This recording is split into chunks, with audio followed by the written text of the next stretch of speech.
most of the times the offenders are relatives. If you know about it, you have to report. And if you do not report, you will be punished by imprisonment for at least 6 months. Child abuse takes place at home with a relative, an uncle, a domestic help. If the child has been taught what a safe touch and unsafe touch is, then a perpetrator will not be able to sort of groom that child. Victims of cyberbullying or even pornography or, sexual harassment over the internet. So I feel that the key really is for us to be more aware as parents and make sure that our children, their screen time is being monitored. We are now also seeing a trend where perpetrators themselves are minors, right? So that's where I think counseling comes in. Hello viewers, we're being joined by Chairperson of Meghalaya State Commission for Protection of Child Rights, Ma'am Agatha. Thank you for joining us, ma'am.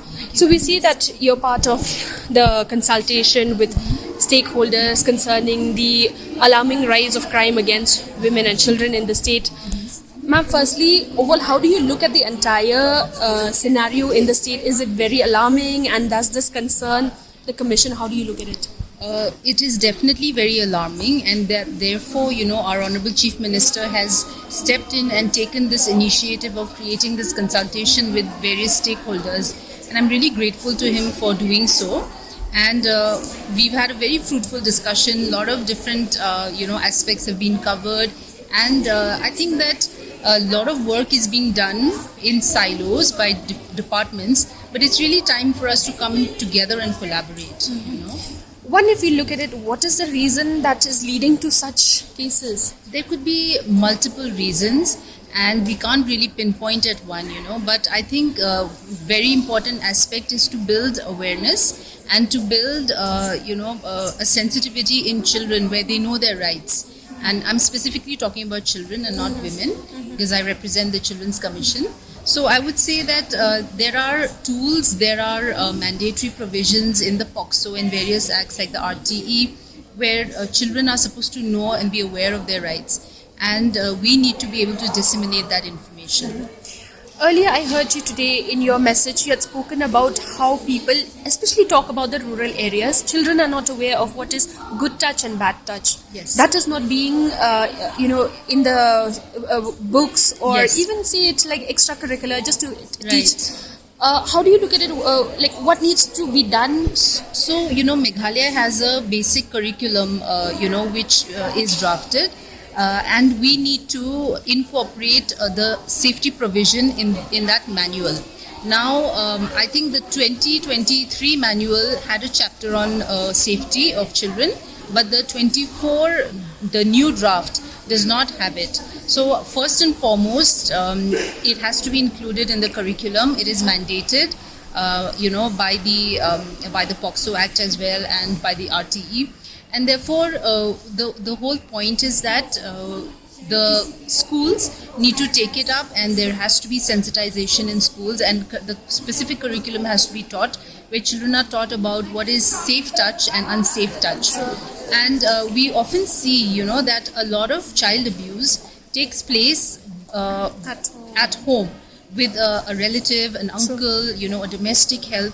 So if children are made aware, and if the perpetrators know that children are being taught this in class, then they will not be able to take advantage of children.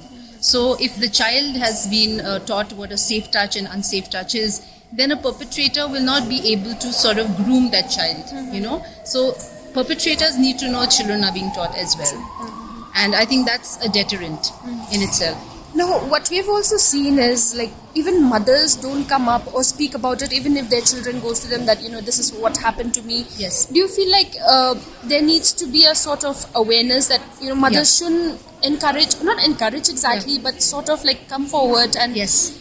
So there's also another thing that is burning here is that in the community, why women shy away to come forward, because they're being that stigmatization is there. There's a taboo attached to it, and I think here is where we need to step in and create more awareness, where we need to make parents realize that the safety of the child is most important. All these taboos of what the society will think, and like I said, most of the times the offenders are relatives, so mothers don't come up and speak up because sometimes it's the stepfather, sometimes it's an uncle, it's a cousin. It creates family problems. But I think the law mandates that if the child is being sexually abused, you have to report. If you know about it, you have to report. And if you do not report, you will be punished by imprisonment for at least 6 months. So it is a punishable offense not reporting a crime. Okay. And you've also talked about limiting the screen time. Now, this because it's on the families, it's on the community, or not community, because that the government can't do much on this. It's for families itself that has to be responsible and limit the screen time. Yeah. So, how would you go about? Or because earlier you had suggested that this should be looked into. Yes. So, very recently, when Sir Paul Lingdo was the Minister for Social Welfare, we actually had a discussion with him where we talked about, having more playing spaces,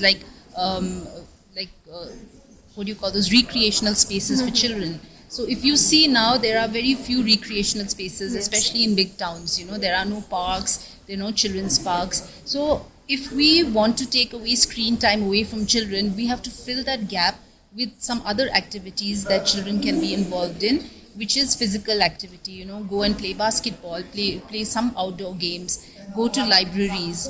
So that culture needs to be generated where parents also take out that time for their children. It's a very easy thing. You just give away your phone to the child and you keep the child engaged and you can do your chores, right? But we need to understand, if we want to be responsible parents, we have to spend quality time with them. So that means that not just giving them the phone, but making sure they are engaged in recreational activities that builds them as people, that build their talents, that make them happier. People say, there's a whole research which says that if you exercise, it releases endorphins. So people who exercise are happier people. And happier people tend to have happier habits and they do good, in society. Coming to the recent cases, talking about the Nongra incident, what we've seen is that it's still taking a lot of time. Yesterday we had spoken to the SP of East Khasiels, Vivek Aim, who has mentioned that they've moved on to another process, particularly about the 13-year-old juvenile who's involved in the killing of the 4-year-old girl. Right. Here the police have now moved on to assess and to find out if the boy had any other intention, like sexual offense or something like that. Are you happy looking at the way the investigation and the whole process, because not only this, there are other cases, the one found at near Nigram's. Yes. See, this is a police investigation, and honestly, our police has time and again proved their competence. So I would not like to comment on the procedures and the investigation and interrogation they're going through. I believe everything is being done for the for giving final justice to the child. So I wouldn't comment on that. But I definitely feel that there is a big need to assess the psychology of children these days. We often talk about perpetrators being adults, but we are now also seeing a trend where perpetrators themselves are minors, right? So that's where I think counseling comes in. Having compulsory counselors in schools, in institutions where children are. And the provision is there, I mentioned in my speech as well, that we must ensure that this is mandated and it is carried forward by schools. But then if you look at counselors in our state, we lack counselors, and then they're not permanent. Right. That's what we're... I think where there is a will, there is a way. So if you create, a post where they are being paid well, automatically people will, opt for it. So, if we take it as a priority to make sure that the mental health of our children is important, and we make it a priority to engage counselors, then automatically, we will have more counselors in coming Does time. this concern you that this 13-year-old boy, now we've got to know that the police have very incriminating evidence that he was exposed to a lot of adult content. Yes. Now you've spoken about limiting screen time. Now see, where in this particular case, we've seen a child is exposed to adult content. Right. So this is very concerning. And how do you look at it that in the first place, how pornography is easily available any age? Yes. I've always also considered this a very big problem, but the solution to it is also, again, not that easy, right? Because of the access to mobile phones that children have. Even though you have parental control modes in phone, a lot of the children nowadays are so smart that they can unlock it and they can access things and then again relock it. So, I mean, the point is to know our children better, to monitor our children. We cannot just give them the phone and expect that they're going to be safe. There was a time we thought that if children go out, they are unsafe, right? Like they are in danger.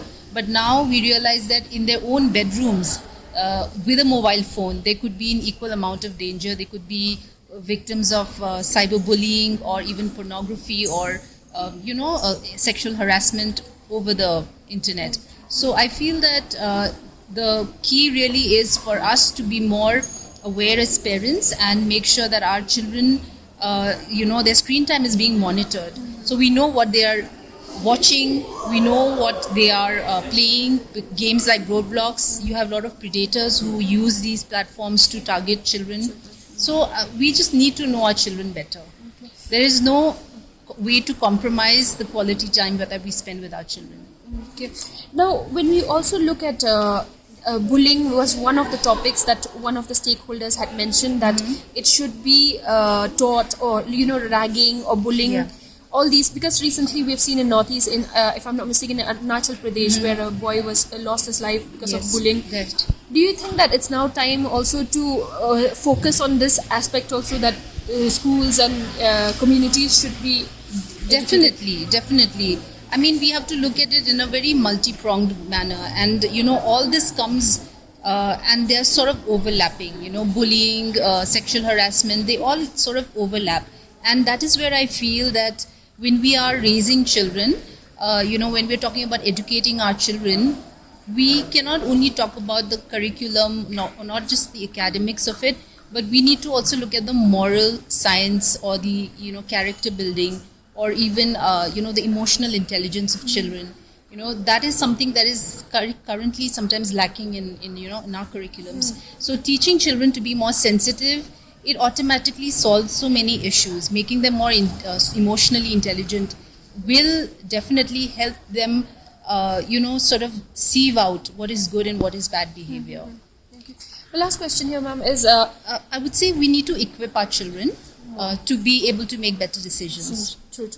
Also, in today's this sort of consultation that you have, because from my aspect, what I look at it is most of these crimes are also reported from rural areas, like one we talked about, domestic violence, and since you're looking at child rights, we see that children, they don't know their rights, they don't know about POCSO, the acts that are there.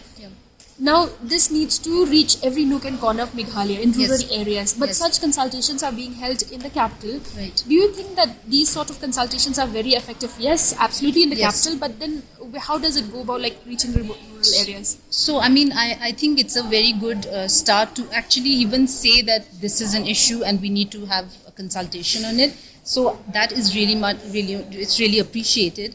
But when you're talking about disseminating information to children in rural areas, like I said, it is mandated in the POCSO that the POCSO Act itself there should be awareness generation, there should be materials, given out in schools, age appropriate material, educational material should be created so that children can be taught that in school.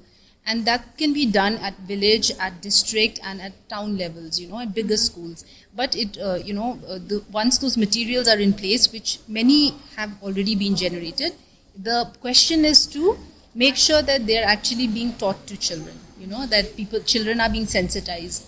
Many a time schools say that they don't have the resources to sensitize, but it has to be taken as a priority if we want to solve this issue.